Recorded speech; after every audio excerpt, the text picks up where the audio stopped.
Bonjour à tous, je m'appelle Guillaume Léchappé, je suis chargé d'affaires pour l'agence Auvergne-Rhône-Alpes Entreprises et je vous souhaite la bienvenue dans cet atelier dédié à l'hydrogène et à la décarbonation de l'industrie. On est ensemble pendant 1h15 pour aborder les enjeux et les opportunités de la filière hydrogène en région Auvergne-Rhône-Alpes. Et pour m'accompagner, j'ai le plaisir d'accueillir 6 intervenants et experts. Le programme va être riche et dense.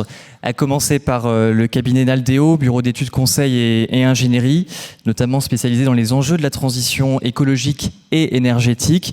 J'ai le plaisir d'accueillir Alexis Scotto d'Apollonia. Vous êtes responsable développement industrie pour Naldeo. Bonjour Guillaume. Nous accueillons également la région Auvergne-Rhône-Alpes qui nous accueille dans ses locaux avec Laurence Mine qui est chef de projet hydrogène. ISO Ingénierie, société fondée en 1991 qui intervient notamment dans des prestations en performance industrielle, en maîtrise de la sécurité et protection de l'environnement industriel. On accueille Éric Vedel qui est responsable de l'agence et basé à Lyon. Également avec nous la société Vicat, entreprise cimentière créée en 1853 dans le cœur de métier et le développement de matériaux pour répondre aux besoins des métiers de la construction. Un siège social pas très loin d'ici à l'île d'Abo, une implantation dans 12 pays, plus de 9000 collaborateurs pour un chiffre d'affaires de 2,8 milliards d'euros en 2020. Merci à vous Julien Poyot d'être avec nous. Vous êtes directeur des projets innovants et en charge de tous les sujets hydrogène pour le groupe. Également avec nous GRT Gaz, gestionnaire du réseau de transport de gaz, filiale d'Engie. GRT assure l'acheminement du gaz, notamment pour les sites industriels, pour les collectivités, puis pour nous, les particuliers. En France, GRT exploite plus de 32 000 km de canalisation et donc 3500 salariés. Karine Hiverna, merci d'être avec nous.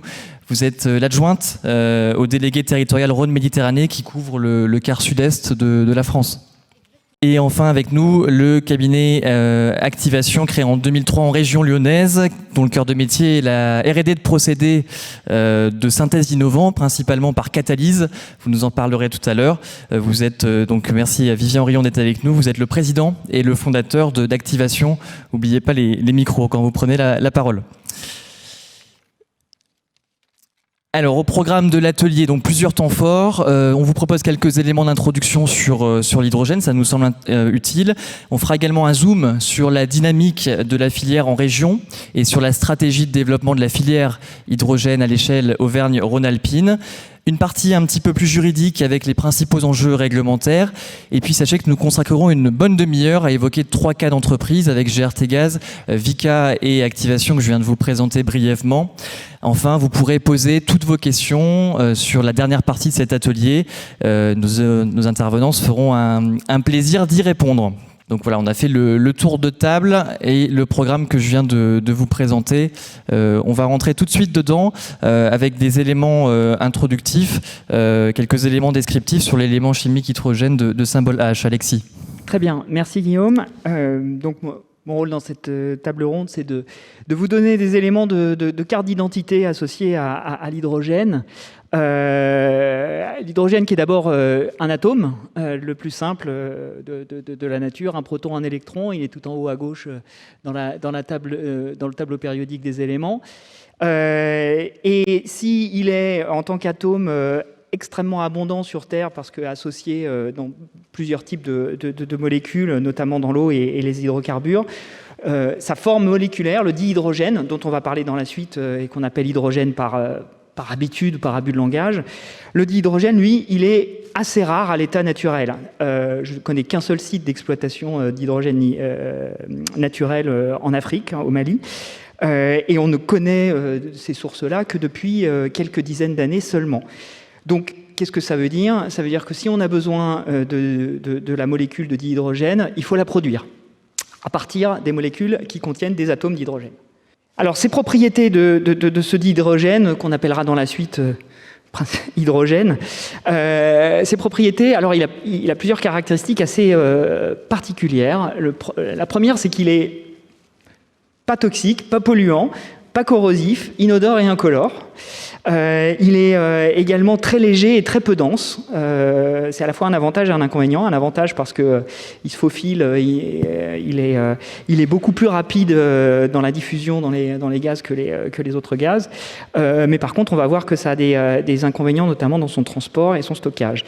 Il a une autre caractéristique qui est très particulière, c'est qu'il est extrêmement énergétique.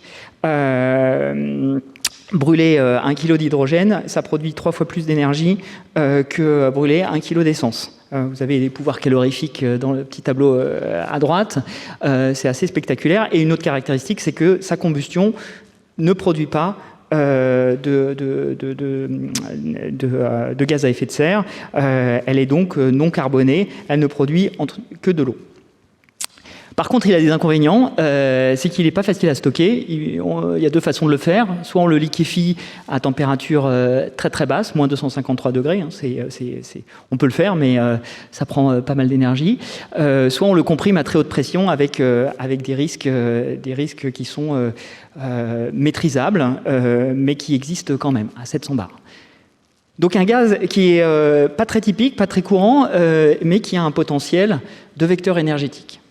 Le dihydrogène, dans l'industrie aujourd'hui, son marché mondial il est relativement modeste, 70 millions de tonnes par an, dont 1 en France. Ses utilisations, entre guillemets, industrielles, pour la petite histoire, elles remontent au XVIIIe siècle avec les premiers aérostats, avec des conséquences que vous connaissez certainement au XXe siècle en termes d'aérostatie, avec l'accident du dirigeable Zeppelin. Mais aujourd'hui, le dihydrogène, il est surtout utilisé comme réactif, comme intermédiaire dans l'industrie chimique. Vous avez une petite décomposition à droite qu'on a réalisée dans le cadre d'une étude pour un de nos clients sur du potentiel de marché hydrogène. Et vous pouvez constater que plus de 90% de son usage, il est soit dans le raffinage du pétrole, soit dans la production de 2 produits chimiques qui sont l'ammoniac et le méthanol. Donc on a l'hydrogène utilisé comme intermédiaire dans des réactions chimiques, on en a parlé. Hydrogène vecteur énergétique. Alors, en préparant cette intervention, j'ai trouvé une référence à Jules Verne, fin du 19e siècle. Jules Verne qui parle dans l'île mystérieuse de l'hydrogène et de l'oxygène comme vecteurs énergétiques qui seront source d'énergie inépuisable pour faire de la chaleur et de la lumière déjà il y a un certain temps. Donc cette connaissance de ce potentiel énergétique de l'hydrogène est connue depuis longtemps. Par contre, exploitée depuis peu, de 2 façons différentes, soit par combustion, on l'a dit, son pouvoir calorifique est énorme, donc on peut en faire la combustion, on ne produit que de l'eau. C'est pas très facile à faire, mais on y arrive. Soit dans le cadre d'une pile à combustible, donc une réaction d'oxydoréduction qui ne produit que de l'eau, et on peut produire l'hydrogène en utilisant de l'électricité par oxydation en ne rejetant que de l'eau. Et donc cette pile à combustible qui est réversible, donc dans un sens électrolyseur, dans l'autre pile à combustible, produit de l'électricité. Alors comment est-ce qu'on produit ce dihydrogène aujourd'hui, comme je l'ai dit, essentiellement pour l'industrie de la pétrochimie ou de la chimie. Alors je ne vais pas rentrer dans le détail des technologies, c'est pas l'objet de l'intervention. Ce qui est intéressant à retenir, c'est que aujourd'hui, 96% de l'hydrogène qui est utilisé dans le monde est produit à base d'énergie fossile. Une grosse partie, presque la moitié, à partir de gaz naturel, via le process de vaporéformage, mais également à partir de charbon et de pétrole. Et ce dihydrogène, on l'appelle, parce que c'est une façon de vulgariser, de simplifier ça à l'usage du plus grand nombre, on l'appelle hydrogène gris. Néanmoins, il existe une filière aujourd'hui d'électrolyse. 4% de l'hydrogène aujourd'hui est produit par électrolyse de l'eau, et des nouvelles pistes technologiques comme la pyrolyse qui permettent de produire de l'hydrogène vert. Hydrogène vert parce que pas d'émissions de dioxyde de carbone ou de gaz à effet de serre. Voilà ce que je voulais vous dire en introduction. On va parler d'implantation dans la région, peut-être ? Oui, merci Alexis Coteau d'Apollonia. On va passer maintenant sur la dynamique régionale des acteurs de l'hydrogène. Et je me tourne vers Laurence Mine. Oui, bonjour à tous. Donc, je vais vous parler effectivement de la dynamique territoriale en région Auvergne-Rhône-Alpes. Cette dynamique, elle a démarré en 2017-2018 déjà par le lancement du projet Zero Emission Valley, dont je vous parlerai un petit peu tout à l'heure. Mais en fait, la région a coordonné une réponse à l'appel à manifestation d'intérêt de l'ADEME en 2020, qui a permis de recenser et d'identifier tous les projets en fait régionaux. C'était un peu le but. C'est un travail qui a été fait en partenariat avec les 3 pôles de compétitivité, Tenerdis, Cara et Accélera, et qui a regroupé donc 28 partenaires, dont 18 entreprises. Et comme vous pouvez le voir sur la carte, ça a permis donc d'identifier des projets sur tout le territoire et sur toute la chaîne de valeur surtout.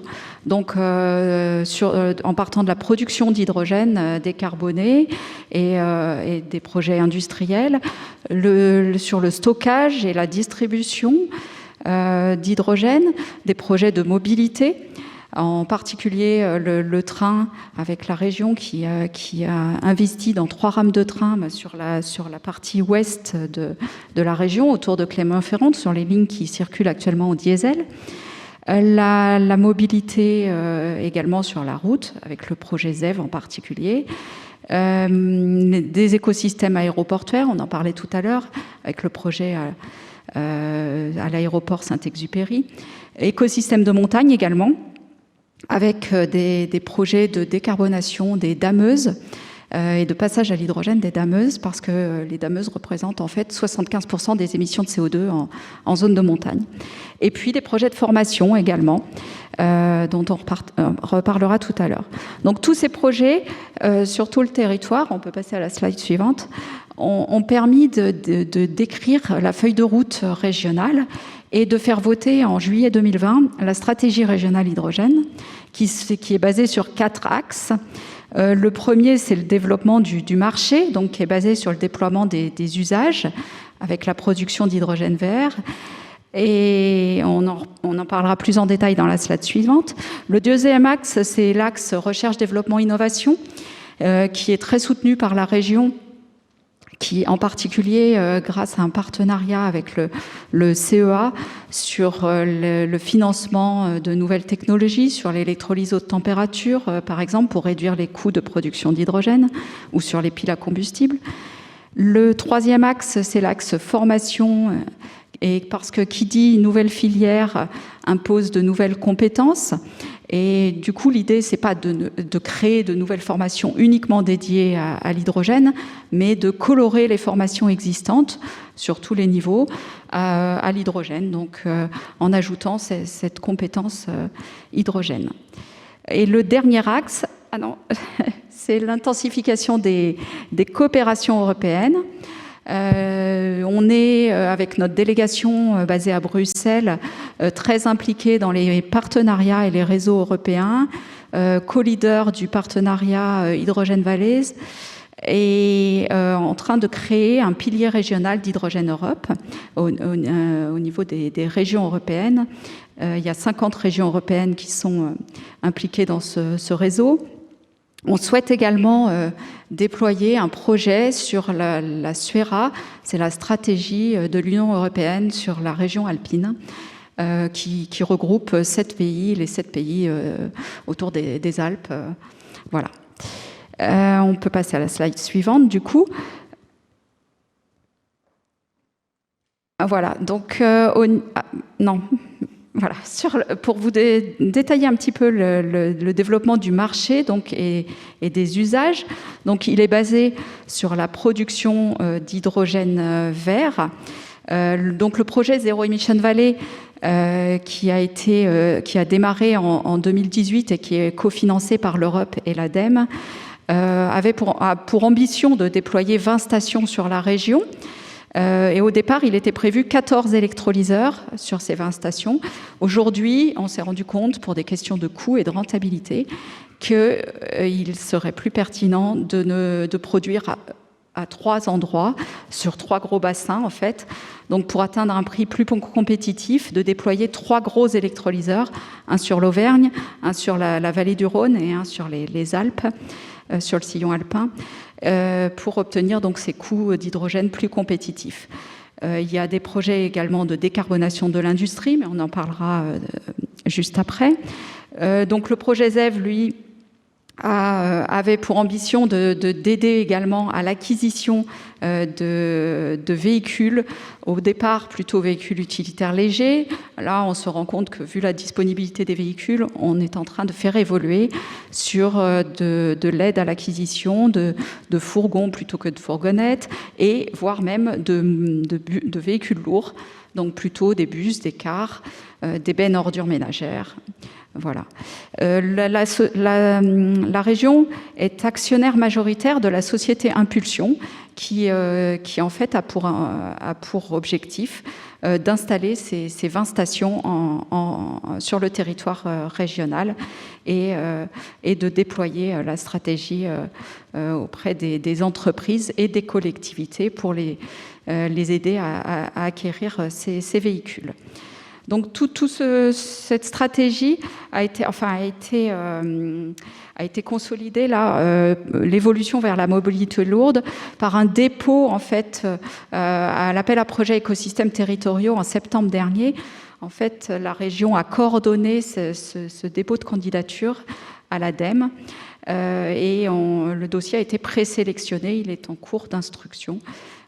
Donc pour financer ces gros électrolyseurs de grosse capacité et le déploiement des véhicules lourds. Pour finir, donc, je vais vous faire un petit retour de l'état des lieux sur la filière industrie, suite à une enquête qui a été menée par Accélera cette année, dans le cadre du groupe de travail de France Hydrogène. Cette enquête avait donc pour objectif de définir les freins et les leviers qui en sont encore existants pour déployer l'hydrogène en région. Elle a concerné donc 15 industriels, à la fois soit des producteurs ou des consommateurs d'hydrogène, principalement donc dans les secteurs d'activité raffinerie et chimie. La production d'hydrogène en région représente 50 à 60 000 tonnes par an, ce qui n'est pas négligeable du tout, et ce qui représente 6% de la production nationale. Et il est envisagé une augmentation de cette production de 5 000 tonnes par an. Cette consommation et production d'hydrogène se fait principalement sur 2 zones industrielles. On a la zone Osiris au sud de Lyon, à Roussillon, et la zone de Pont-de-Claix à l'est de Grenoble. Alors, les principaux freins qui ont été identifiés, c'est bien sûr le coût de l'hydrogène. C'est vrai qu'aujourd'hui, l'hydrogène carboné revient entre 1 et 2 euros le kilo, alors que l'hydrogène décarboné, on est plutôt entre 10 et 12 euros le kilo. Mais avec les nouvelles technologies et les nouvelles sources de financement, de production d'électrolyse, d'hydrogène à partir d'électrolyse de l'eau, on espère atteindre des coûts plutôt plus proches de 7 euros le kilo, voire même on peut atteindre des 4,50 euros dans certains cas. Il y a une méfiance un peu des industriels qui est ressortie sur la garantie d'origine. Les industriels souhaitent vraiment produire de l'hydrogène vert et éviter le greenwashing avec l'hydrogène garantie d'origine. Donc ça, c'est ressorti de l'enquête. Et puis, la nécessité de développer le réseau de distribution et de s'appuyer sur des sites un peu leaders pour entraîner les industriels un peu plus éloignés. Après, les leviers donc, qui pourraient être actionnés pour faciliter le déploiement de l'hydrogène, c'est les guichets de financement pour faciliter les industriels à accéder au montage de dossiers, Mettre en place aussi des dispositifs d'aide au fonctionnement, parce que pour l'instant, ils sont uniquement basés sur l'investissement. Et la nécessité aussi d'avoir une meilleure visibilité du marché sur le long terme, imbriquer une éventuelle taxe carbone. Voilà.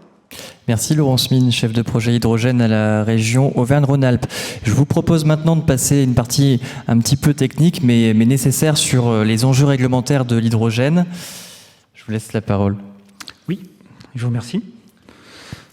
Donc voilà, je vais vous présenter les enjeux réglementaires de l'hydrogène avec un petit nota du moment, parce qu'effectivement cette réglementation, ces derniers temps, a connu pas mal d'évolutions pour préparer ce marché. Et on s'attend aussi à des adaptations qu'il pourrait y avoir à l'avenir en fonction de l'évolution de la structuration de cette filière. Donc dans un premier temps, je vous présenterai la filière, afin de décomposer en deux catégories les installations stationnaires ou fixes de la partie de l'activité de transport de l'hydrogène, soit par camion, soit par canalisation. Et puis je terminerai par un petit point assez rapide, ça rentrait vraiment dans le débat de la classification de l'hydrogène parce qu'il a été remis à plat réglementairement. Donc au niveau de la filière de l'hydrogène, j'ai emprunté un petit schéma à l'INERIS qui permet de montrer la structuration de cette filière avec différentes installations qui sont cohérentes pour amener une conversion de l'énergie depuis une énergie, des énergies primaires, donc soit des énergies fossiles, soit énergie nucléaire, soit énergie renouvelable, jusqu'à des points d'utilisation. Donc on a parlé de la pile à combustible. Il y a des activités, des procédés industriels qui peuvent utiliser cet hydrogène. Également la combustion qui peut permettre une valorisation sous forme de chaleur, par exemple dans du chauffage de cet hydrogène. Donc ce que l'on voit, on a regroupé dans cette filière en fait par typologie, par catégorie d'installation. D'une part, des unités de production. D'autre part, après on verra, on se concentrera sur des stations de distribution de cet hydrogène et in fine également la partie stockage. Donc ce qu'on peut remarquer dans ces catégories, en fait, c'est qu'on n'est pas rentré dans le détail des technologies qui peuvent être mises en œuvre, que ce soit au niveau de la production, au niveau du stockage, il y a des différentes technologies. Au niveau réglementaire, il n'y a pas de segmentation qui soit faite. En tout cas, pas à une taille macro.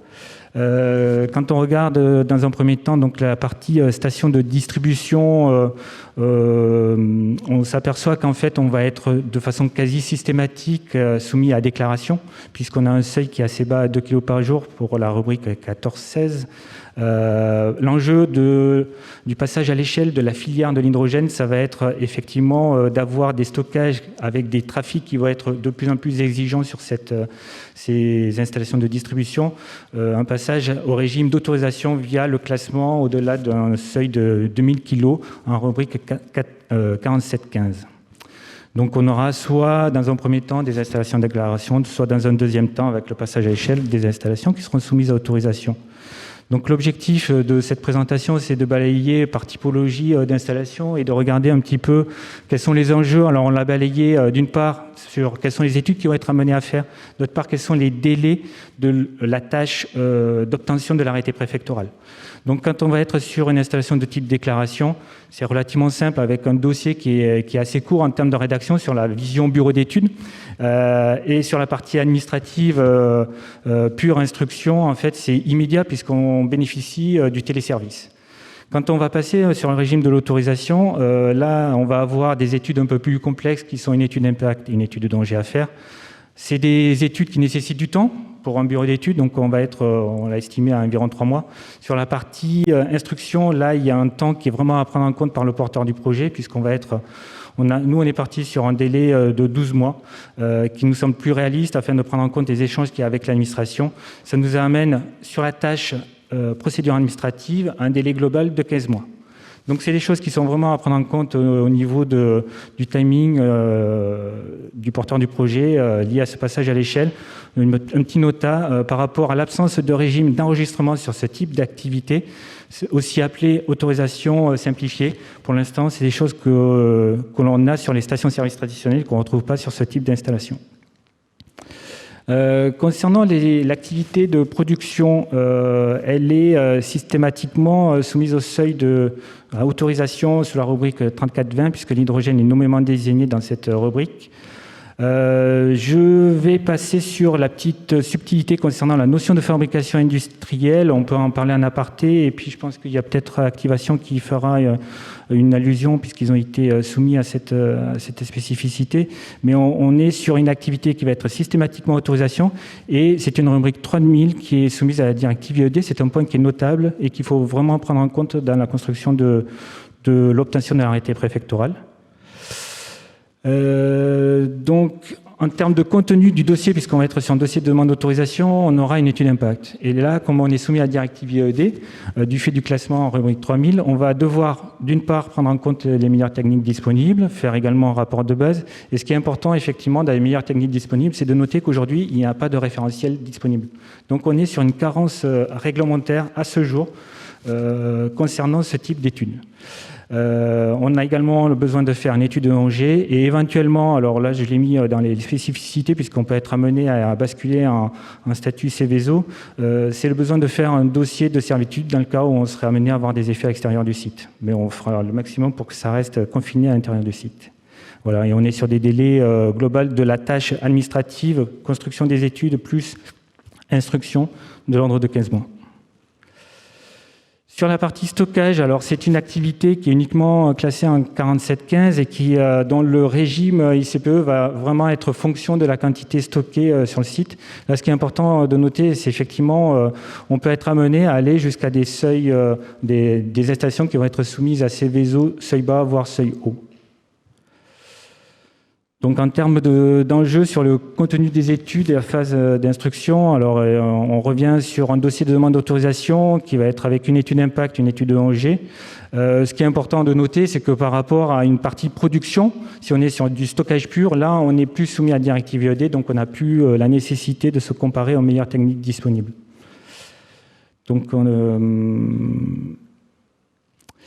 Donc voilà pour la partie installation de fixe. Concernant la partie transport, alors je l'ai d'abord travaillé sur la partie transport par camion puisque c'est le mode de transport qui était historiquement utilisé.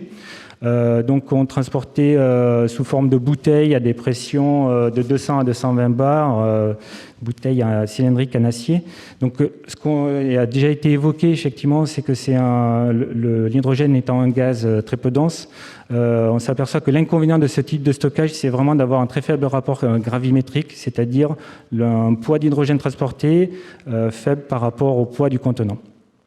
Donc il y a eu, c'est vrai, des améliorations qui ont été amenées pour compenser cet inconvénient, mais qui reste assez prégnant. Donc cette activité est soumise à une réglementation ADR via un arrêté européen de 96 et l'hydrogène est en classe 2. Donc un petit slide pour revenir sur une caractéristique de l'hydrogène, c'est effectivement qu'il est assez peu dense. Donc l'intérêt de cet histogramme qui a été fait par l'ADEME, c'était de remettre à plat les différents paramètres qui sont, il est très peu dense, par contre il est très énergétique. Donc quel est entre ces deux facteurs, comment se positionne-t-on par rapport aux divers carburants, et on voit que ce qui est important, ce qui reste significatif effectivement en termes de densité volumique du stockage d'énergie, c'est que il permet de stocker moins d'énergie par unité de volume. Donc, ce qui veut dire que ça va conduire à limiter quand même les possibilités de transport par camion et d'orienter, quand c'est possible, vers la construction de canalisations pour un transport par canalisation ou avoir des unités de production qui soient décentralisées au plus près des usages. Donc, concernant le transport par canalisation, c'est actuellement ce qui est observé, c'est que c'est des canalisations en acier classique avec des pressions qui varient de 3,4 à 100 bars et des diamètres de 100 à 300 mm. Ces installations aujourd'hui sont régies par une réglementation spécifique applicable aux canalisations de transport de matières dangereuses. Elles sont également soumises par l'article 37 de la nomenclature sur l'autorisation environnementale des projets. Et donc, ce qu'il faut retenir, en fait, c'est que dans un premier temps, il va y avoir un premier seuil. Alors, avec deux critères, on peut retenir le critère des 2 km qui est un peu plus parlant, à partir de 2 km, c'est vrai que ces installations-là vont être soumises d'une part à une étude d'ONG, mais aussi à une évaluation environnementale assez simplifiée qu'on appelle le cas par cas.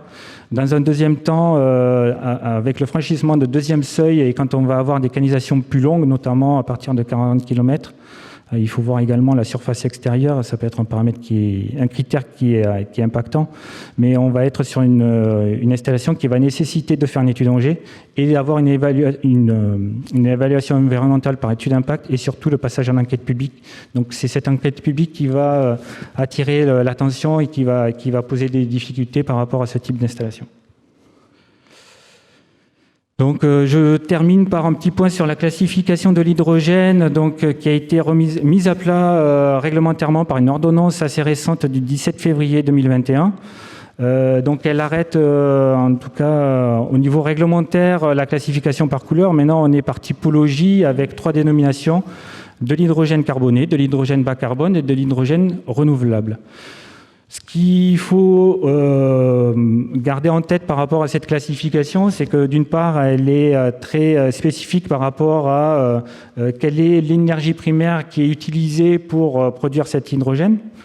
Et les 2 petits commentaires que je peux faire là-dessus sur cette classification, c'est que ce qu'on peut regarder, c'est que dans le cas de l'hydrogène qui serait produit à partir de l'utilisation d'énergie électrique d'origine nucléaire, on va dire c'est le cas de la France, on serait à ce moment-là sur de l'hydrogène qui serait à dénommer comme de l'hydrogène bas carbone.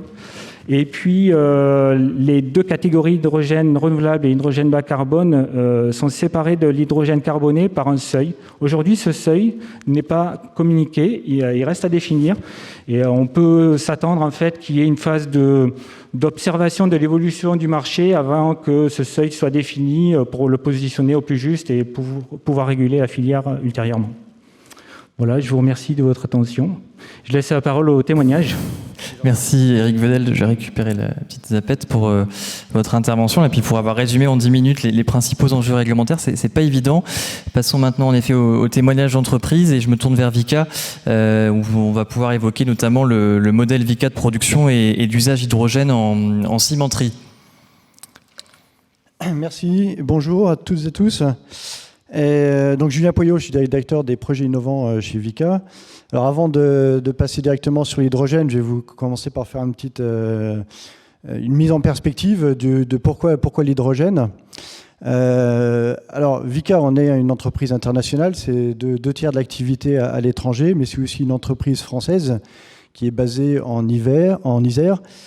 Oui, c'est aussi l'hiver qui commence, et en Isère. C'est aussi une entreprise familiale. Aujourd'hui, elle est pilotée par la 7e génération depuis Louis Vika, qui avait présenté ses travaux à l'Académie des sciences il y a plus de 200 ans sur l'invention du ciment artificiel. Et le petit clin d'œil, c'est que hier même, nous avons fêté les 200 ans de l'anniversaire de Joseph Vika, son fils, qui lui a lancé l'aventure industrielle. Alors, nous, on est un acteur, on produit c'est des matériaux et des services pour l'industrie du bâtiment. Donc c'est du ciment, mais c'est aussi des granulats, du béton, et c'est toute la chaîne de valeur sur laquelle on agit. Le ciment, dans le monde, c'est plus de 4 milliards de tonnes qui sont produits, plus de la moitié en Chine. La France, c'est une production de 16 millions de tonnes. Et c'est une consommation de 19 millions de tonnes. Donc c'est une proportion relativement faible. L'écart entre les deux, c'est 15%, c'est de l'importation. L'importation, il faut savoir que c'est une réalité aujourd'hui, quand on parle de désindustrialisation. Au niveau européen, c'est quelque chose qui a été multiplié par plus de 2 ces 5 dernières années. Donc c'est un enjeu pour nous aussi dans la réflexion carbone. Alors le CO2 lié à notre activité donc vient en bonne partie du ciment et il a 2 origines. Il y a un tiers de l'origine qui est lié au combustible, puisqu'en fait dans un four cimentier on doit cuire de la matière, un mélange de calcaire et d'argile à très haute température. On cuit la matière à plus de 1400 degrés, c'est comme de la lave, ce qui sort du four, c'est comme dans un volcan. Et donc, on a besoin d'énergie. Donc, il y a un tiers du CO2 qui est lié à cette énergie. Et puis, il y a les 2 tiers qui est un CO2 process, qui est lié à la décarbonatation du calcaire. Donc, le calcaire CaCO3, vers 800-900 degrés, on doit d'abord le décarbonater avant que ce calcaire puisse s'associer à d'autres molécules, essentiellement de silice et d'alumine, pour constituer, in fine, en sortie du four, le clinker, qui est la base, le matériau de base de la production du ciment. Alors, les émissions de CO2, en gros, pour une tonne de ciment, on parle de ces 500 à 600 kg de CO2. Donc, c'est à la fois le bonheur et le malheur du ciment, c'est que c'est un matériau qui est relativement très peu coûteux à produire, qu'on peut fabriquer partout dans le monde. Il y a des ressources de calcaire, d'argile, presque partout. Les émissions de CO2 ramenées à la tonne, en fait, ne sont pas forcément si énormes quand on compare avec plein d'autres matériaux. Par contre, c'est un produit qui est pas cher et qui est facile à mettre en œuvre et qui est produit en très grande quantité partout dans le monde. Alors, par rapport à ces émissions, notre feuille de route, alors nous, on a réduit de 15% les émissions de CO2 par tonne de ciment. Donc là, je raisonne bien à ISO production. On ne parle pas des faits de désindustrialisation ou de changement de production qui aurait pu être fait ailleurs. Donc 15% depuis les années 90, et on va gagner encore 13%, on le sait, d'ici 2030, avec le déploiement de tout un tas de choses qui sont connues et qu'on a déjà testées, qu'on a déjà mis en œuvre sur un certain nombre de nos installations. Et derrière, bien sûr, c'est l'enjeu de neutralité carbone sur notre chaîne de valeur en 2050. Donc, pour la neutralité carbone en 2050, on le sait, ça va forcément passer par des technologies de rupture, et en particulier le CCUS, donc l'utilisation ou le stockage de CO2. On va y revenir par la suite. Juste un petit focus rapide sur toutes les actions qui sont déjà engagées. Alors, il y a des actions de sobriété et d'efficacité énergétique. On parlait ce matin d'économie circulaire. Donc, par exemple, nous, on est complètement imbriqué là-dedans. Dans une tonne de ciment qui sort d'une cimenterie, aujourd'hui, c'est pas rare d'avoir 20 à 30% des matériaux via les combustibles ou via la matière première qui sont de l'économie circulaire. Aujourd'hui, par les combustibles, c'est déjà plus de 700 000 tonnes de charbon qui sont évitées. En Europe, on a déjà 2 cimenteries sur lesquels on a substitué complètement l'énergie fossile, c'est-à-dire qu'il n'y a plus ni charbon, ni coque de pétrole. Voilà, on a complètement substitué l'énergie, le combustible, par des combustibles du territoire. Et on a voilà, donc des actions sur les combustibles. Il y a de l'efficacité énergétique, il y a de la récupération de chaleur, mais bon, il n'y a pas tant de chaleur que ça à récupérer, c'est déjà des procédés qui sont assez optimisés. Des actions aussi sur la diminution des quantités de matériaux. Alors, le clinker, la diminution du clinker, ça c'est important puisque c'est les clinkers qui est le principal émetteur. Donc, par exemple, on a un projet industriel là, Argilor en Lorraine qui va être opérationnel. Donc, c'est un site qui est en construction aujourd'hui, un vrai site industriel qui vise à activer des argiles qui vont venir en substitution de clinker. Et donc ça, c'est un énorme enjeu de développement dans les années à venir partout dans le monde. Et donc là, ça va être un des premiers sites industriels au monde. Voilà, il y a aussi des actions sur l'impression 3D. L'impression 3D, sur certains types de construction, on peut diminuer jusqu'à 30% la quantité de matériaux. Donc évidemment, c'est autant de matériaux émetteurs de CO2 en moins. Mais in fine, il va rester toujours une partie de CO2, alors sur lesquelles on peut faire aussi de la valorisation. Donc des actions de valorisation, on en mène plusieurs, par exemple sur de la minéralisation de matériaux. Donc il y a des programmes européens, français dans lesquels on est impliqué et sur lesquels d'ailleurs nous on essaye de... Ouais non, on est toujours sur la première slide. On essaye de monter des business industriels, quoi. C'est par exemple la biofixation aussi sur des algues. Donc on a un démonstrateur sur notre entité à Montalieu là, qui a démarré. Et puis derrière, c'est de la valorisation via le CCUS. Donc c'est là qu'intervient l'hydrogène. Alors la slide d'avant, effectivement, donc c'est des choses qu'on a en réflexion nous depuis de nombreuses années. Voilà, donc c'est la raison pour laquelle nous avons été intégrés au Conseil national de l'hydrogène. Notre PDG représente le domaine de la construction. Et l'hydrogène, on le voit nous sur deux activités. Donc il y a la mobilité, évidemment, donc ça je vais y revenir. Et l'avantage chez nous, c'est qu'on a des flottes captives, intensives et propres, et qui rayonnent autour de nos sites industriels. Donc c'est vraiment le cas idéal pour décarboner. Ce qui manque aujourd'hui, c'est à la fois les stations et les véhicules, donc on va y revenir. Et puis c'est la partie CCU, donc combinaison d'hydrogène avec le CO2 pour faire une molécule de valeur. Donc quelques actions effectivement là, qui sont présentées ici sur le slide. Alors dans le cadre de Impulsion, donc ça a été évoqué tout à l'heure, donc nous on a fait en sorte de mettre à disposition un terrain sur notre cimenterie à Saint-Égrève, à côté de Grenoble, pour pouvoir y développer une station de distribution d'hydrogène. Et puis derrière, on va tout faire en sorte aussi, en amenant des usages. Donc on travaille pour mettre en œuvre des tracteurs hydrogène qui n'existent pas aujourd'hui. Développer des usages qui ensuite vont pouvoir permettre de mettre en place un électrolyseur et pouvoir permettre de développer la filière. Voilà, donc ça c'est une station qui sera opérationnelle courant d'année prochaine. Donc de la même façon, on travaille depuis plusieurs années avec le CEA qui a développé l'électrolyse haute température. Et donc c'est la raison pour laquelle on fait partie de l'entreprise Genvia qui a été créée en début d'année et qui vise à continuer de développer la technologie, mais aussi en parallèle développer l'industrialisation pour la fabrication à grande échelle de ces électrolyseurs. Voilà, donc c'est une magnifique aventure et on espère des résultats dans les quelques années à venir. Et forcément, nous, on sera un acteur complètement proactif, évidemment, et un des premiers démonstrateurs sera sur un de nos sites cimentiers. Ensuite, on a le projet Innovi. Donc ça, je vais en reparler un petit peu plus juste après, un peu plus en détail. Donc là, on est sur l'utilisation de l'hydrogène combiné avec du CO2. Et le dernier projet en aparté, donc Catch for Climate.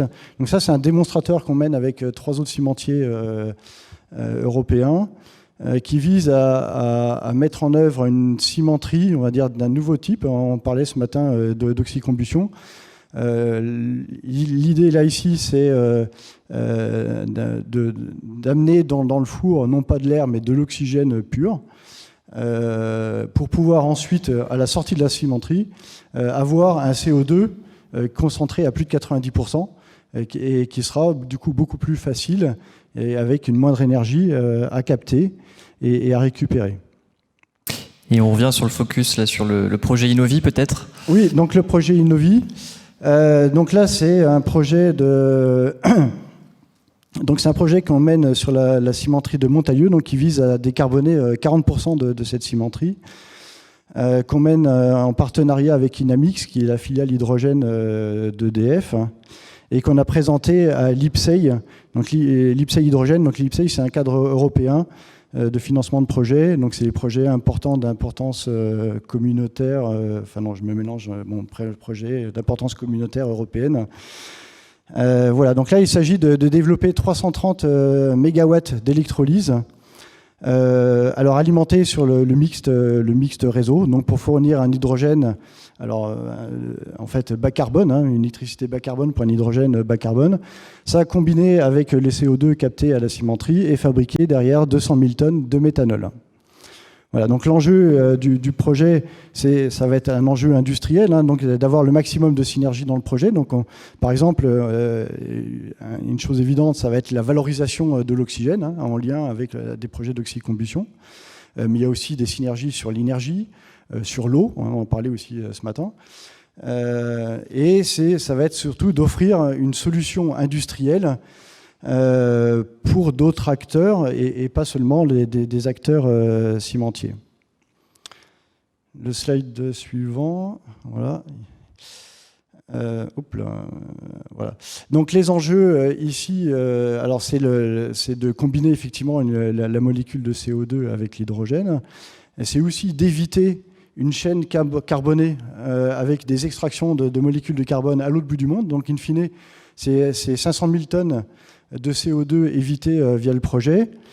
Évidemment, il y a un enjeu de réindustrialisation et de réintégration au niveau français de molécules qui aujourd'hui sont 100% importées et 100% sur la base de combustibles fossiles. Et puis, il y a un enjeu aussi de développement de la filière hydrogène, et donc ça, c'est l'enjeu par rapport à l'IPCEI. 330 MW, ça peut paraître énorme, mais c'est que 5%, entre guillemets, des 6,5 gigawatts que la France a l'intention de développer d'ici 2030. Merci Julien Poyot pour votre intervention. On continue notre tour des témoignages d'entreprise. Je me tourne vers Karine Hiverna, GRT Gaz.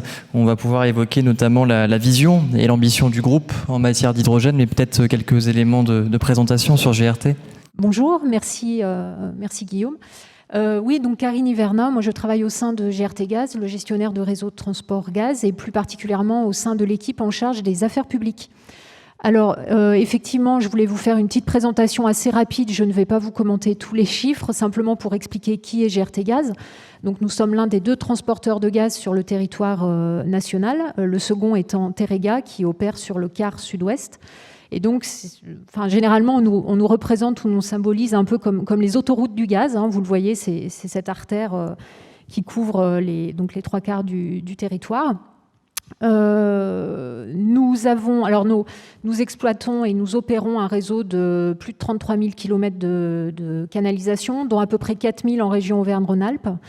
Et nous avons comme clients principaux, alors en premier lieu, les gestionnaires de réseaux de distribution qui sont donc en aval du réseau de transport, et bien entendu les grands comptes et les grands clients industriels, donc qui représentent un portefeuille d'à peu près 730, 740 clients, dont une centaine en région Auvergne-Rhône-Alpes. Alors donc, quand on parle de grands industriels, je vous tourne le dos, c'est peut-être pas... Quand on parle de grands industriels, on parle évidemment sidérurgie, aciérie, les cimentiers, la verrerie, etc. Donc voilà, c'est pour situer un peu ce portefeuille de clients. Un point sur lequel je souhaitais insister, c'est le petit logo en bas à droite où vous voyez RICE. Donc RICE, c'est quoi? C'est notre centre de recherche de R&D qui intervient pour l'ensemble de la filière gaz, mais qui fait partie de GRT Gaz et qui est vraiment leader au plan européen sur pas mal de sujets, dont la conversion de canalisation, dont l'hydrogène, dont l'étanchéité. J'en reparlerai plus tard. Je ne vais peut-être pas trop m'apesantir sur ce slide, c'est simplement pour situer l'empreinte de GRT Gaz en région Auvergne-Rhône-Alpes. Donc quelques chiffres clés, vous voyez, on retrouve les 4000 km de réseau, les effectifs et la petite centaine de sites industriels directement raccordés sur le réseau de transport. Alors, il y a un an, en fait, GRT Gaz, aux côtés d'une dizaine d'autres transporteurs européens, a travaillé à l'élaboration d'un rapport qui est consultable et en ligne sur la mise en place d'une dorsale, donc la dorsale européenne hydrogène, qui, j'allais dire, cale un peu ce que peut être la vision finalement d'un réseau hydrogène, alors à la fois en France et puis finalement intégré au cœur d'une infrastructure européenne. Donc vous voyez cette infrastructure européenne telle qu'elle est projetée sur la carte à gauche. On projette des traits sur une carte. On essaye de dessiner un peu les contours de cette infrastructure qui serait donc ouverte, qui serait connectée, qui serait, forcément compétitive, économiquement parlant. Et l'idée, si je raconte l'histoire de façon très très macro, c'est que finalement, l'énergie renouvelable produite en Espagne, produisant de l'hydrogène, puisse au final alimenter les grandes zones industrielles et sidérurgiques de l'Allemagne. Donc c'est cette grande dorsale du sud de l'Europe à l'Allemagne. Alors en France, ce réseau hydrogène, donc on le voit, ça a déjà été pas mal évoqué à travers les témoignages depuis ce matin, mais on voit bien cette concentration autour de grands bassins, des grands bassins concentrés autour des ports, des aéroports, des vallées, des frontières, qui concentrent finalement aujourd'hui 85% des capacités de production et de consommation. Et aujourd'hui, ce réseau hydrogène en France, il est fondé en grande partie sur la conversion d'ouvrages gaz en canalisation 100% hydrogène. Et pourquoi ? Parce que plusieurs études, dont des récentes, ont montré qu'aujourd'hui, convertir une canalisation gaz à l'hydrogène revient pratiquement 3 fois moins cher que de créer une canalisation, hydrogène ex nihilo. Donc c'est l'objet, c'est quand même le fondement un peu du projet qui nous intéresse. Et ce que je voulais dire également, c'est que, je reviens juste sur celui d'avant, c'est important de travailler ce volet infrastructure parce qu'on s'est aperçu que cette dimension infrastructure, elle est finalement inégalement prise en compte dans les différentes stratégies hydrogène des pays européens. Donc par exemple, l'Allemagne, la Belgique et les Pays-Bas l'ont intégré très tôt, et c'est vrai qu'en France, c'était un petit peu moins le cas. C'est pour ça que les transporteurs, d'ailleurs, se sont mobilisés pour, outiller et argumenter ce sujet, ce projet. Alors notre ambition, nous, en tant que transporteurs gaziers, c'est d'être une sorte d'animateur ou de facilitateur, finalement, qui permet l'émergence du marché. Alors, dans un premier temps en France, comme on vient de le voir, et puis dans un second temps à une dimension plus large, européenne. On a certaines spécificités ou compétences qui nous permettraient de jouer ce rôle d'animateur. À la fois, on est un transporteur indépendant, donc dans le sens où on est affranchi de la notion de concurrence, dans la mesure où on est encadré par un univers régulé, la Commission de régulation de l'énergie, par exemple. On a un rôle aussi dans cette facilitation du marché, et je rebondis sur les propos ce matin de Jérôme Tessier, auquel je souscris pleinement, sur la notion de mesurer et de tracer. L'hydrogène, c'est un gaz, et aujourd'hui, si on veut le transporter correctement, l'acheminer, faire en sorte qu'il puisse se développer, voilà, il faut pouvoir le mesurer, le tracer, le compter, le livrer, le facturer. Donc voilà, on a besoin de cette capacité-là, ce qu'on fait aujourd'hui avec le gaz. Et puis, dans cette logique aussi de mise en mouvement finalement d'un marché de l'hydrogène, on a un rôle en termes de planification et d'optimisation des investissements, que ce soit en électricité ou en gaz. Il existe des plans décennaux d'investissement. Et aujourd'hui, on voit bien que ce sujet de l'investissement sur les infrastructures hydrogène, il est fondamental, puisque c'est avec ces investissements qu'on construit l'infrastructure. Je ne reviens pas sur j'ai pas tout à fait terminé. Je ne reviens pas sur RISE, simplement, j'ai oublié de vous préciser tout à l'heure, parce que c'est très récent, il y a une dizaine de jours, avec RISE, nous avons inauguré une nouvelle plateforme, un démonstrateur, une plateforme qui s'appelle Phoenix, qui est en région parisienne et qui est une sorte de banc d'essai qui va nous permettre de tester l'étanchéité des conduites à l'injection d'hydrogène. Donc du coup, voilà, c'est un exemple de contribution de RISE et finalement de R&D sur le sujet. Et puis bien entendu, voilà, l'objectif c'est de tendre vers un marché organisé où les briques, alors on l'a beaucoup évoqué depuis ce matin, mais les briques prix, compétitivité industrielle, sécurité d'approvisionnement et puis finalement équilibrage entre l'offre et la demande sont fondamentales. Alors nous, dans le cadre de ces travaux, on est parti sur 2 engagements côté GRTgaz. Donc le premier, c'est de développer un portefeuille de projets d'un peu plus de 700 km de canalisation d'hydrogène à horizon 2030. Donc on retrouve ces logiques de bassins qui aujourd'hui ont besoin probablement d'être connectés ou interconnectés. Récemment, le comité stratégique de filière sur les nouveaux systèmes énergétiques, qui réunit les industriels, l'État, les organisations syndicales, a édité un rapport. Alors c'est très récent, il date d'il y a une semaine ou 15 jours, a indiqué que massifier les capacités de production, massifier ces capacités de production permettrait finalement de réduire le coût de l'hydrogène renouvelable livré d'environ 10% à horizon 2030. Donc c'est un premier... quelque part, c'est une première brique qu'on essaye de poser sur la table, j'allais dire. Si on passe au slide suivant, j'ai choisi d'illustrer cette logique de bassin à travers un projet qui n'est pas en région Auvergne-Rhône-Alpes, mais qui concerne en partie la région Grand Est. C'est le projet Mosaïque, qui embarque 3 pays, la France, l'Allemagne et le Luxembourg. Et l'objectif, c'est de convertir une canalisation, alors une portion de canalisation, c'est à peu près 80 à 90 km, de canalisation gaz en 100% hydrogène. Donc on voit bien cette logique. Donc là, voilà, l'objectif, c'est de créer ce réseau finalement transfrontalier 100% hydrogène en reliant 3 pays. Et on voit bien cette logique, on parle de bassin beaucoup depuis ce matin. Cette zone est à proximité de grands corridors et de grands couloirs de transit en termes de transport.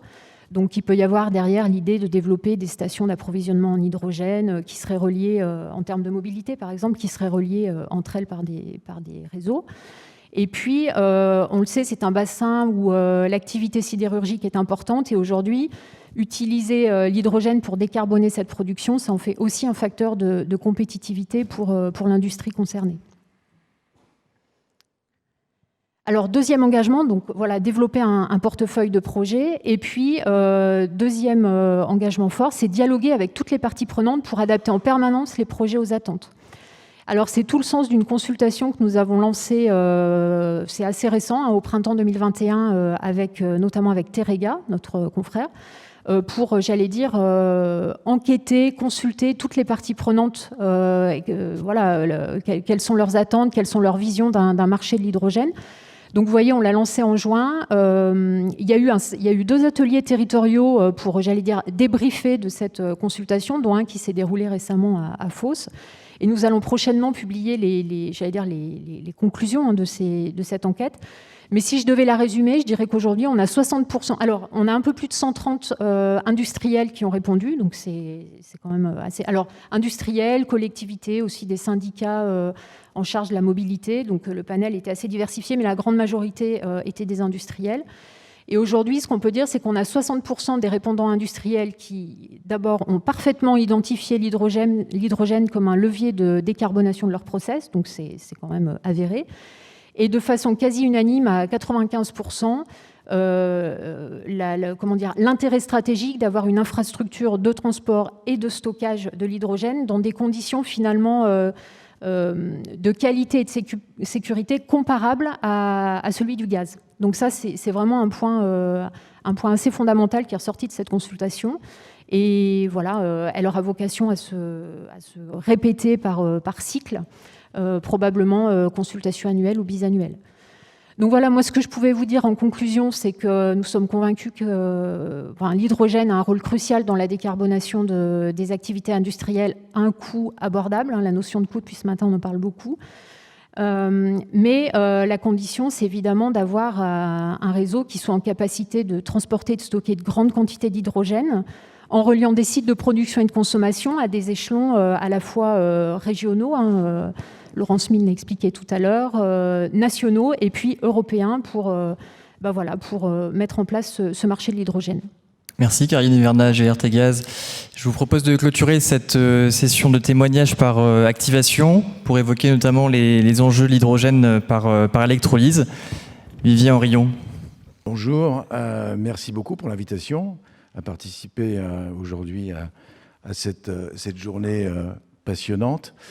Je vais donc commencer par présenter notre activité et vous expliquer ensuite pourquoi on est particulièrement impliqué dans cette démarche sur l'hydrogène et aussi sur la décarbonation.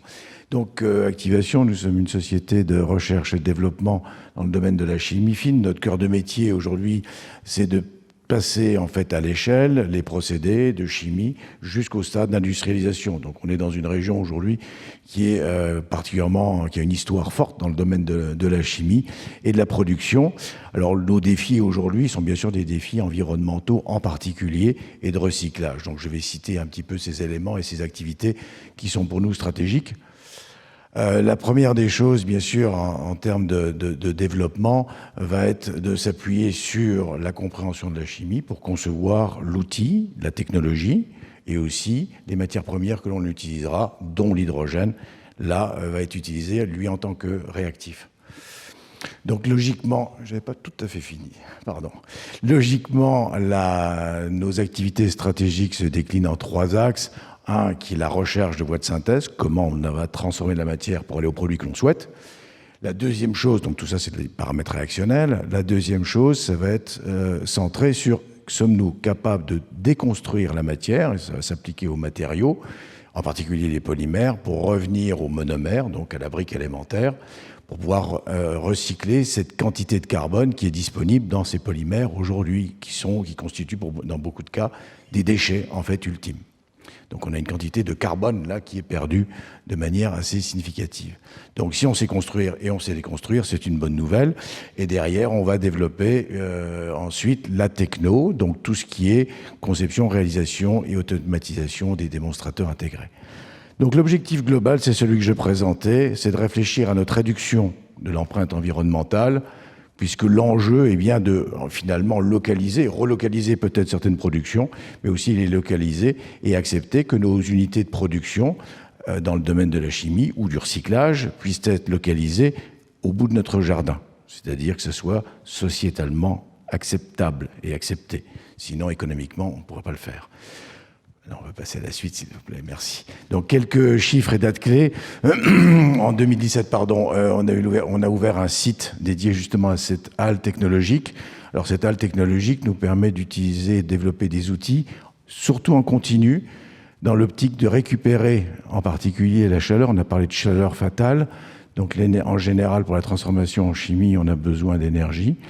Et cette énergie est souvent perdue. On comprend bien que dans du continu, c'est beaucoup plus facile de récupérer de l'énergie que dans des gros réacteurs, au risque près en plus qu'on peut gérer. En 2019, donc, on a ouvert de nouveaux laboratoires pour doper notre activité en recherche et innovation sur l'aspect compréhension de la chimie et analyse. Et finalement, donc aujourd'hui, 21 personnes, de notre chiffre d'affaires qui a augmenté de 30% sur ces nouvelles technologies. Et c'est quoi le futur? Alors le futur, c'est l'ouverture en 2022, enfin sur 2022, et qui va poursuivre avec différents développements, d'une halle, cette fois de production, parce que qui dit nouvelle technologie et nouvelle façon de produire, dit aussi disposer de capacités de production pour accompagner nos clients, pour qu'ils n'aient pas le problème de développer à la fois un nouveau produit et une nouvelle techno en parallèle. Donc ça, c'est ce qui va être fait à Mérier, à côté de Bourgoin-Jallieu, dans le 38, dans l'Isère, où on aura des capacités de production qui vont aller de 1 à 100 tonnes selon les différentes typologies d'activités, et puis une activité recyclage des polymères. Donc, si on passe sur le transparent suivant, voilà, vous avez l'image du site. Il s'agit donc de créer pour nous un chaînon manquant, cette fois, entre la partie R&D et la partie production, avec cette technologie. Alors, maintenant, si on rentre un peu plus dans le détail, donc le premier point, c'était le recyclage des polymères pour éviter justement de perdre du carbone. Donc ça, c'est cet objectif que l'on a avec un projet dans lequel nous sommes acteurs, qui est porté par Elkem et qui associe différents laboratoires en région, puisque c'est un PSPC région. Et l'autre axe, qui est l'unité EDCAT, qui va commencer justement par utiliser de l'hydrogène pour faire ces transformations chimiques d'hydrogénation. Alors quand on regarde une molécule, sans rentrer dans le détail de la chimie, l'hydrogène, c'était dit au tout début, c'est une toute petite molécule, donc quand on va la mettre sur une très grosse molécule, on peut se dire qu'on n'a pas beaucoup d'intérêt, ça n'a pas un impact majeur. Alors ça a un impact majeur quand on part de produits biosourcés et que l'on veut garder la naturalité des produits.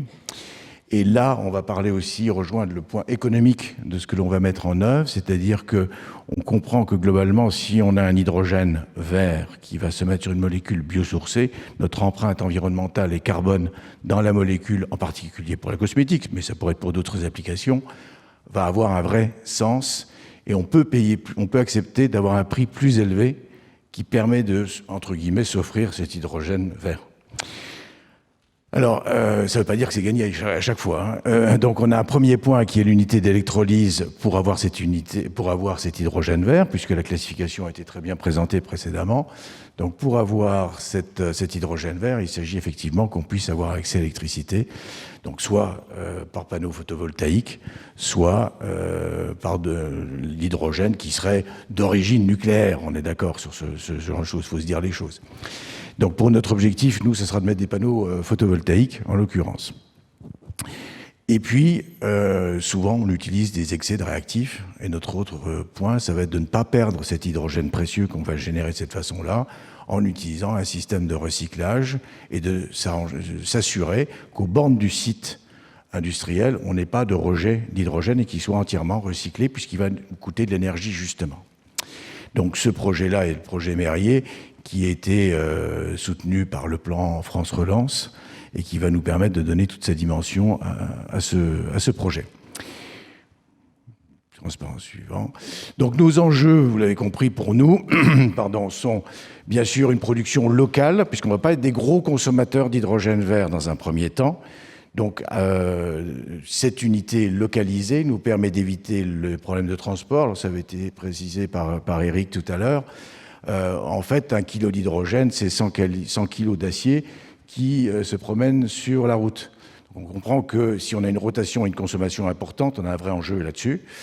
Pour nous, les panneaux solaires, c'est la façon d'avoir de l'hydrogène vert et de réduire nos coûts d'approvisionnement. Tout ça pour répondre à notre objectif d'exemplarité environnementale et d'acceptabilité sociétale des processus de production en chimie, donc qui permettent une localisation en tant que telle. Merci Vivien Henriot. On est un petit peu en retard. Je vous propose là qu'on passe aux questions. Il nous reste 10 minutes pour vos questions. Vous étiez très nombreux, plus de 130 inscrits sur cet atelier. Vous avez la possibilité d'ouvrir vos micros ou sinon Nawel va circuler parmi vous avec un micro. Je vous invite à lever la main pour ceux qui souhaitent réagir, qui ont des questions. Bonjour, Karine Dora pour la communauté de communes Cluse-Arve-et-Montagne. J'ai 2 questions. Une question pour Madame Iverna de GRT Gaz. On entend parler du projet de l'Allemagne de mettre des panneaux solaires sur une partie du Sahara et de produire de l'hydrogène là-bas et de le remonter jusqu'à l'Allemagne par les canaux de distribution du gaz, notamment les Français. Est-ce que vous êtes au courant? Est-ce que ça vous dit quelque chose?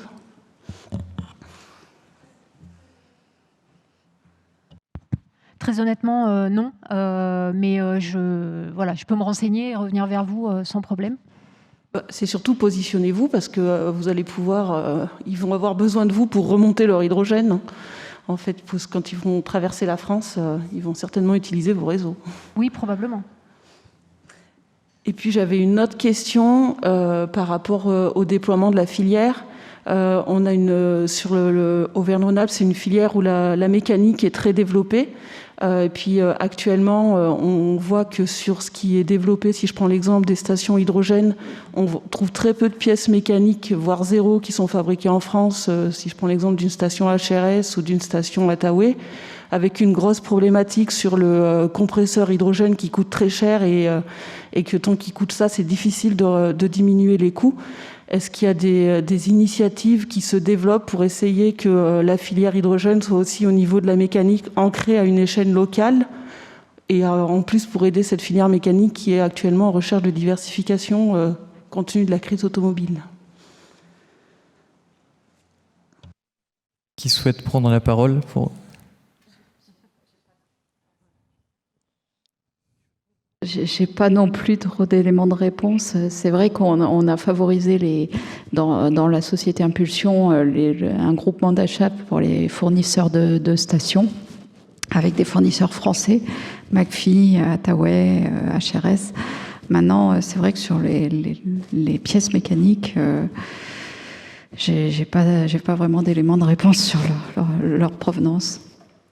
Je pense qu'ils sont demandeurs, en fait, pour avoir été en contact avec eux, ils sont demandeurs d'aide pour que cette partie de la filière soit aussi ancrée à l'échelle locale. Symbio, par exemple, a réussi à faire en sorte que 100% des pièces mécaniques de sa pile à combustible vont être produites en Auvergne-Rhône-Alpes. Donc c'est faisable, c'est une question peut-être de lien et peut-être voir avec eux leurs besoins. Je peux compléter. Moi, j'ai passé beaucoup de temps dans l'industrie automobile et j'ai pu observer quand même qu'un certain nombre de grands équipementiers, je pense à Plastic Omnium, je pense à Faurecia, qui sont en rang 1 en service aux grands constructeurs européens et d'ailleurs, certains de ces grands équipementiers ont investi beaucoup à transformer une partie de leurs activités, au moins pour l'automobile, autour de l'hydrogène, comme d'autres l'ont fait pour les véhicules électriques à batterie.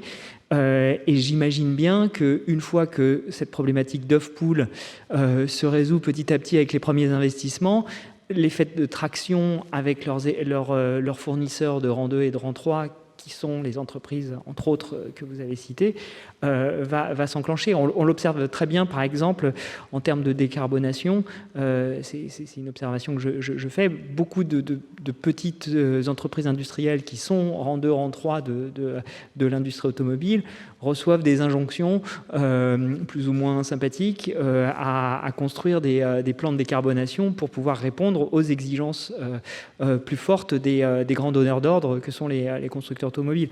Donc cette dynamique, elle est un peu lente à enclencher parce qu'il faut qu'il y ait une demande pour qu'on puisse tirer l'offre. Mais on sent bien quand même qu'il y a une tendance, un déséquilibre avant qui se fait et qui est tiré par les grands industriels. Merci. Il nous reste 3 minutes pour une ou deux autres questions dans la salle. Monsieur, vous pouvez ouvrir votre micro. Oui, bonjour. Donc moi, je travaille pour la société Elkem. On fabrique des silicones. On a fait notre stratégie climat et donc une forte proportion de nos émissions, c'est du scope 3 qui vient de nos matières premières. Dans ces matières premières, il y a le méthanol que pour le moment on importe, on va dire du Moyen-Orient, qui est fait à partir de gaz naturel. Donc on regarde les alternatives à ça voilà, on a discuté avec Vika et le point principal que l'on voit, le challenge, c'est le coût, la différence, le delta de coût qui est indirectement lié au coût de l'hydrogène. Et je voulais savoir, la grosse question, c'est est-ce qu'un jour ces deux courbes, donc méthanol produit à l'étranger à partir de gaz naturel versus méthanol local fait à partir de captation de CO2 et hydrogène décarboné, est-ce qu'un jour ces courbes vont se croiser? À quel horizon et quels éléments vont faire que ces courbes peuvent ou vont se croiser un jour? Allez-y. Je vais reprendre le même exemple que j'ai pris juste avant. Ces courbes, elles peuvent s'inverser sous l'impulsion des pouvoirs publics et des taxations, des réglementations, voire des interdictions. Donc je reprends mon exemple automobile, puisque j'y ai passé pas mal de temps. Voilà une industrie qui a été contrainte de façon massive en Europe sur les émissions de gaz à effet de serre qui sont liées au fonctionnement des produits qui sont vendus, les véhicules. Et vous avez eu des conséquences phénoménales dans cette industrie, d'une part en termes de technologie, puisqu'il a fallu transformer un outil de production, un outil de conception autour de moteurs thermiques vers des voitures électriques. C'est en train de se produire devant nos yeux, en quelques années seulement. Et il a changé également les acteurs, puisque des nouveaux acteurs sont apparus avec des parts de marché grandissantes. D'anciens acteurs ont été obligés de fusionner avec d'autres pour survivre. Donc tout ça pour dire, je crois beaucoup aux impulsions des représentations publiques.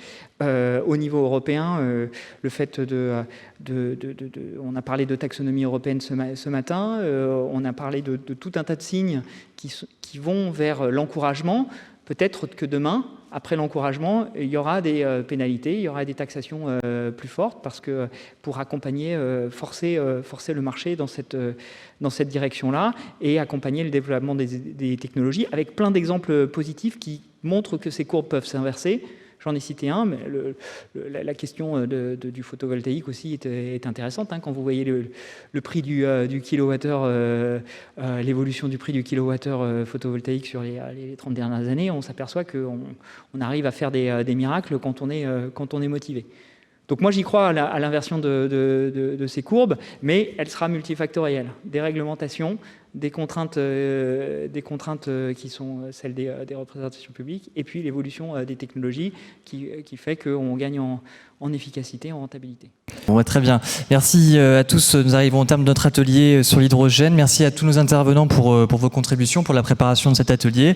Naldeo, la région, ISO Ingénierie, Vika, GRT Gaz, Activation. Nous vous remercions grandement pour vos éclairages. Merci également à Accélera, le pôle de compétitivité qui a contribué à la construction de cet atelier. Et puis merci à vous les participants.